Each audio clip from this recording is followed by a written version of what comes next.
Welcome to the MMA Happy Hour. I am Kyle Anthony, your host. We're here. We have interviews, MMA banter, and betting advice. This week, UFC 291, Dustin Poirier versus Justin Gaethje. We got the BMF title on the line, and I'm excited about it. We're going to be breaking down 3 fights here real quickly, but before we do, we got Cody Durden at the airport. Cody, I appreciate you taking the time, man, to come on, jump on here and talk a little UFC 291, man.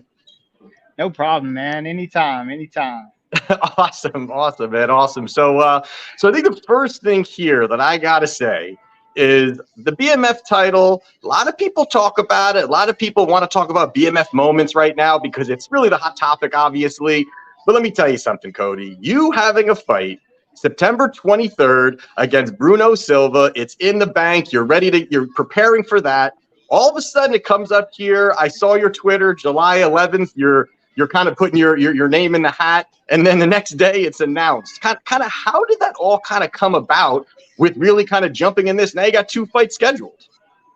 Yeah, I got the Bruno Silva fight September 23rd. And I saw Jake Hadley had a fight. We've had some back and forth, and he's talking, saying I'm scared to fight him and stuff. And the opportunity was there. And I like fighting, and most of all, I like money. So I'm ready. I was in Coconut Creek, Florida for 3 weeks, and then I went home for 2 weeks, and I've been training, dude. I've had a full training camp. So it's a short notice. Like I got let know on short notice, but I'm prepared, and next weekend is going to be a war. And is there anything for you, I mean, without really kind of diving into certain things, but is there anything for you that changes because you had one opponent, you were kind of, the target was there, you're looking at Silva, and then this changes for you in camp? Is there anything different that kind of goes on, or is it just business as usual and looking to get the job done and now focus on a new opponent, and then you're switching over to Silva after you get the job done next weekend?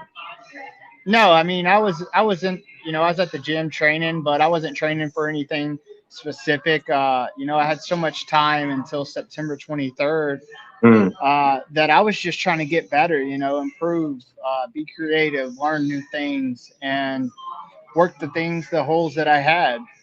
And so when this opportunity presented itself, I started training more specific stuff, watching videos, studying Jake Hadley, and that's about it. I'm ready for him, man. And I saw that you, speaking of listen, I love a good MMA beef. I love the trash talking. I love all that stuff. So I saw even in your last fight, you had a little bit going on with Charles Johnson. There was the back and forth there. There was a little bit more bad blood going on. After that fight, does it kind of go away, or do you just shake hands and say, hey, that's it? How does that kind of go on your side, I guess? Man, I don't take it personal. It's all fun to me. I don't get mad. I just get money and laugh because it's so funny. It's cool afterwards, But and what about with Jake though? Is it now you got this one here, Jake kind of running his mouth a little bit, does that bring a little bit more extra into the fight? Oh, definitely. More motivation. I like the controversy and I love the chaos. So yeah, we'll shake hands after, have a beer together, whatever. It's not personal to me. He's a competitor, and I'm an extreme competitor. If we're playing chess, if we're playing checkers, anything, I'm trying to win. So that's how I've been my whole life. All right, man. Well, I am excited for next weekend, but we got to talk a little bit real quickly about this weekend coming up with Dustin Poirier versus Justin Gaethje, man. And listen, I think this is an absolutely incredible fight here. And giving my quick breakdown on this fight, we're looking at the line right now. It's Dustin Poirier is a -150. You've got Gaethje coming back here, the +130. And this is the one, obviously, 2018 rematch, awesome fight, fight of the year. Everyone wants to see it again, a rightful fight for a BMF title because, again, a lot of people want to throw their name in the hat on that. You got to be in it. You got to be in it to win it. And I think this is going to be a great fight. But the one thing here that I think it looks at, my take, really is this is going to be the volume boxing of Dustin, and it's going to be that power and the leg kicks of Justin Gaethje going at it, battling it out. And Poirier, tight defense, great boxing, good countering, the footwork's there, and Gaethje, power, looking to chop down the legs. He definitely is not going to have the speed compared to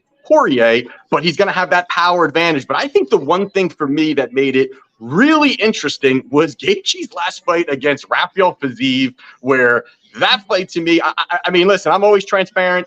I really was loving the fact that I thought Fiziev was going to go out there and really just do what he does. His level of striking is really incredible.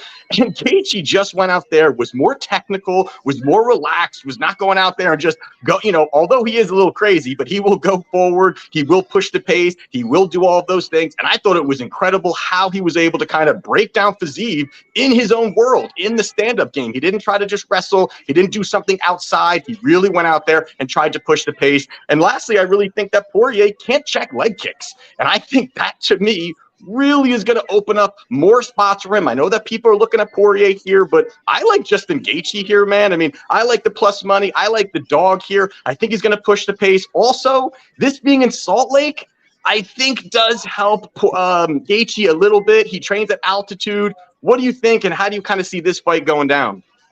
Well, first of all, you know, I got history with both of these guys. Justin Gaethje, he coached me. We fought 3 times in one night, left with the belt and the $10,000 paycheck back in 2019, you know, right before I got in the UFC. And then I trained with Dustin Poirier. You know, I sit in the sauna with him. He just gave me some hot sauce like 3 days ago. And, you know, really chopped it up with him. So I can't really pick a winner in this fight, but that's fair. Dude, I guarantee that the fans win. You know, these guys are going to beat the living hell out of each other. I really do feel like Dustin needs to check the leg kicks, or, you know, not take so many leg kicks. And I think Justin needs to keep his hands up when he's kicking. You know, he got caught with a counter left hand, or I think it was a right hand off of one of the kicks, which led to, you know, the TKO. Man, I'm excited. You know, and you know, Justin, he's improved. You know, just like you said, I feel like you broke it down perfectly. But also, you know, Dustin's been looking great. So. Do you think a finish again, or do you think this one's going to be just a battle for 5 rounds? No, bro. This is over. What is it? 3.5. This is over 3.5. I think. Yeah, this is 2.5, 3.5. Yeah, both of these guys might be going to the hospital.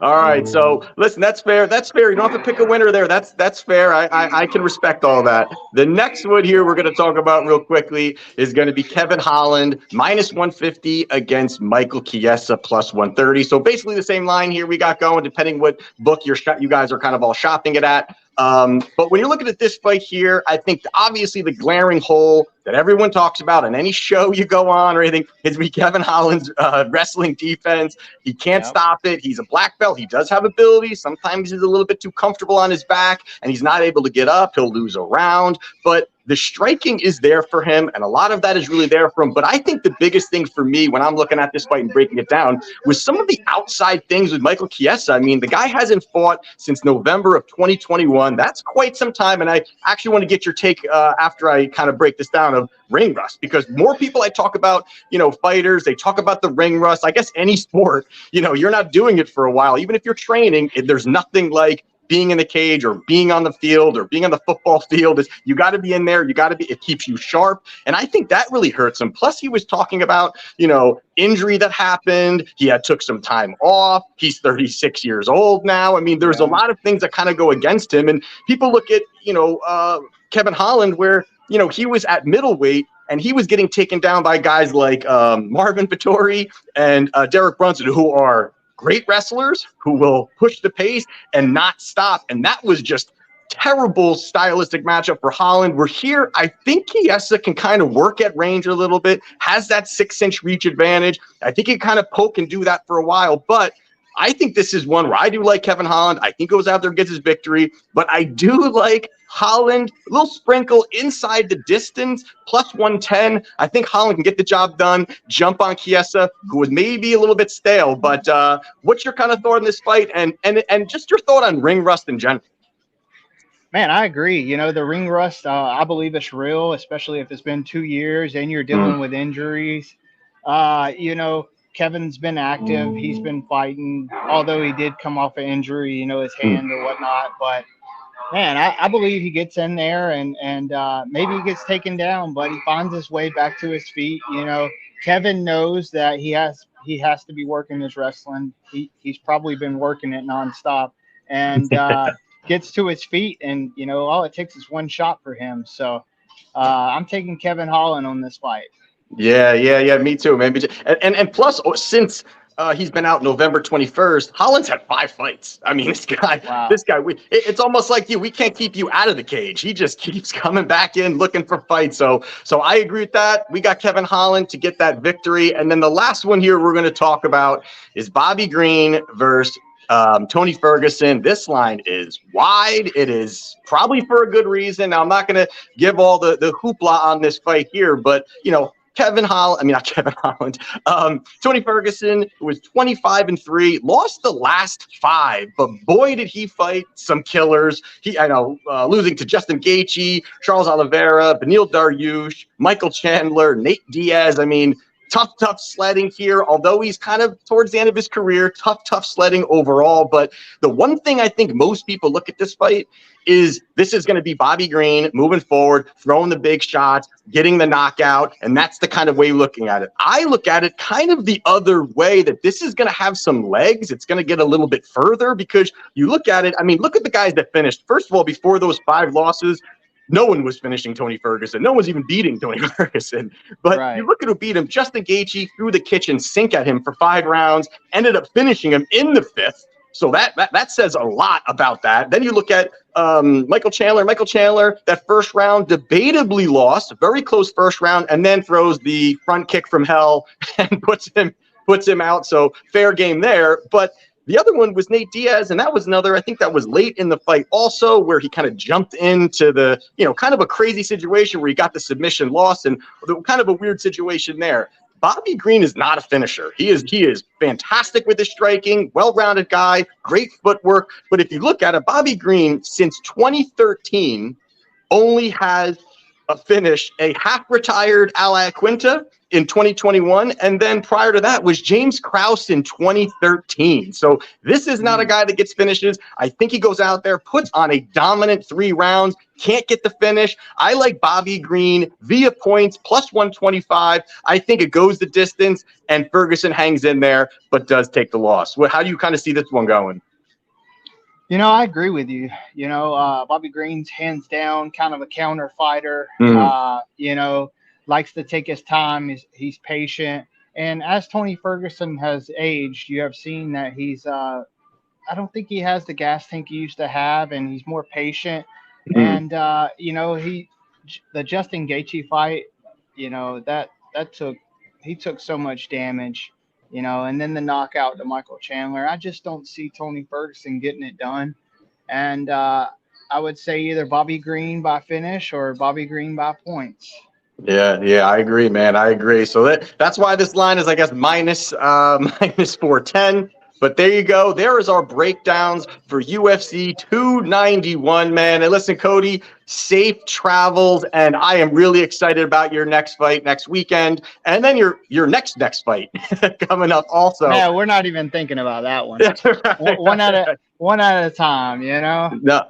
I'm excited, man. I'm excited, Cody, and I know you're going to get the job done. Looking forward to it. Good luck next weekend, and let's definitely do this again sometime down the road. Yeah, for sure. Hey, tune in. I think we're 10 days away. It's going to be absolute violence.